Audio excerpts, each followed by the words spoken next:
So you want to get into ham radio operating or listening in, see what's going on the frequencies. Not everything, guys, gals, has been converted to digital yet. There's still a lot of analog stuff going on. I'm going to tell you a few reasons why you should get into listening and seeing what's going on around your area. First of all, this is a Chinese radio. I've been using these Chinese radios almost 15 years now.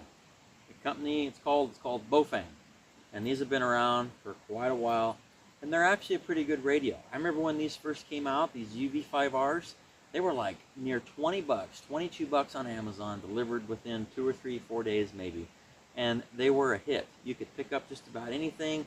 They had a flashlight on them.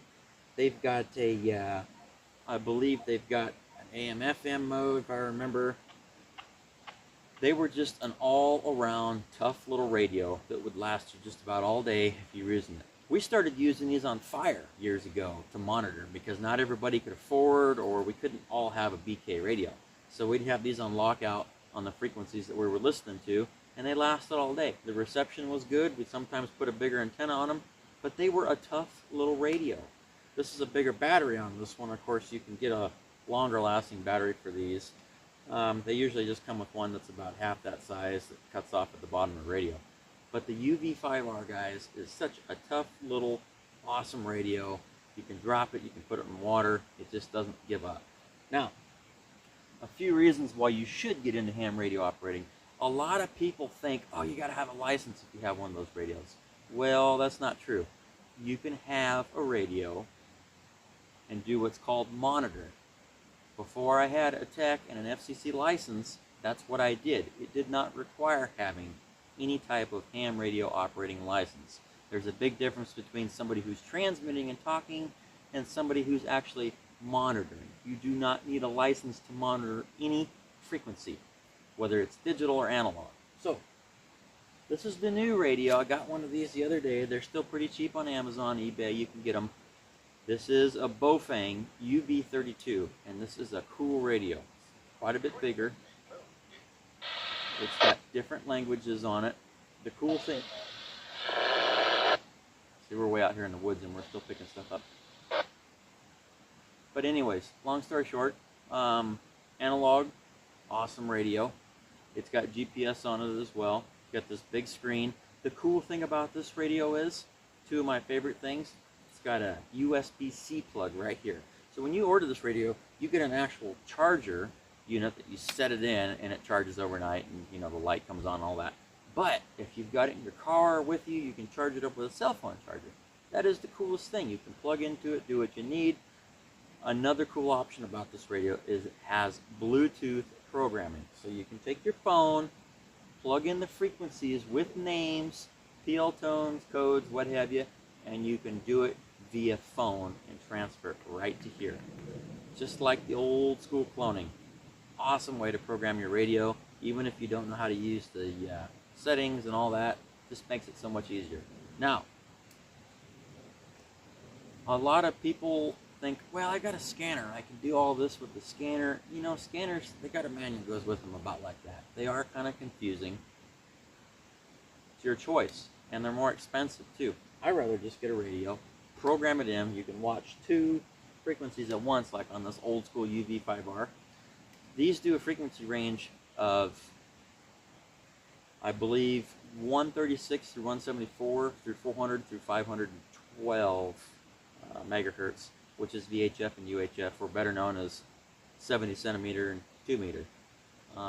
Same thing, 136, 174, VHF, 2 meter, 70 centimeters, 400 megahertz through 512. That's UHF. A lot of things are going digital these days. Digital is interesting. Of course, everything's got to be swapped out, repeaters, PL tones, everything's got to be changed. Now, I am a die-hard Kenwood guy and Yaesu.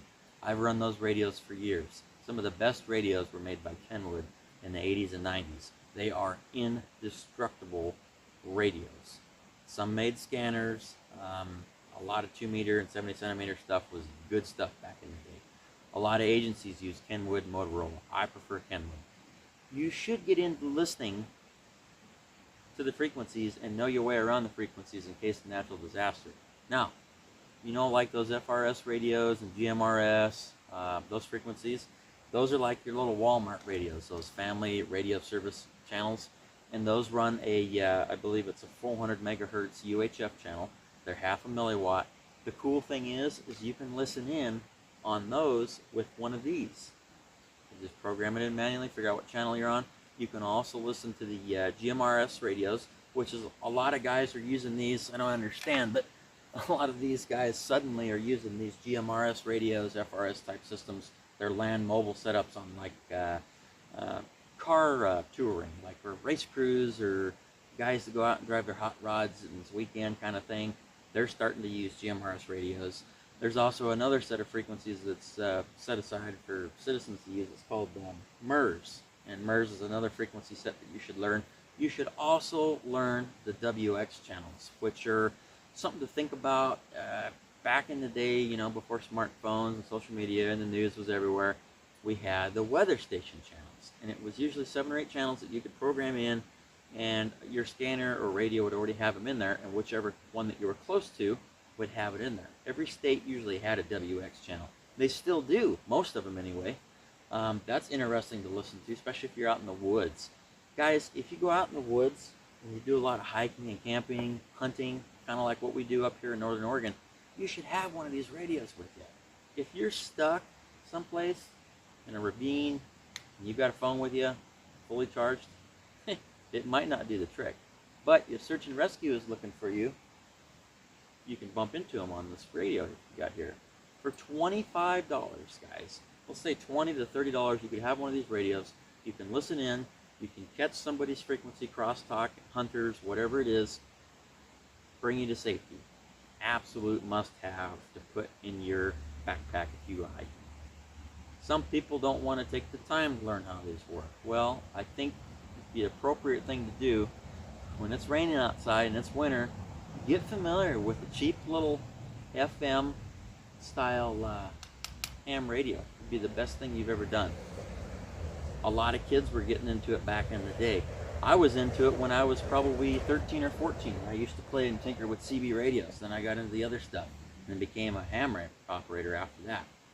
One of the best things I've ever done. Of course, they've changed the licensing a couple of times since then, but I'm telling you, if you spend time in the outdoors, get yourself a cheap Chinese radio.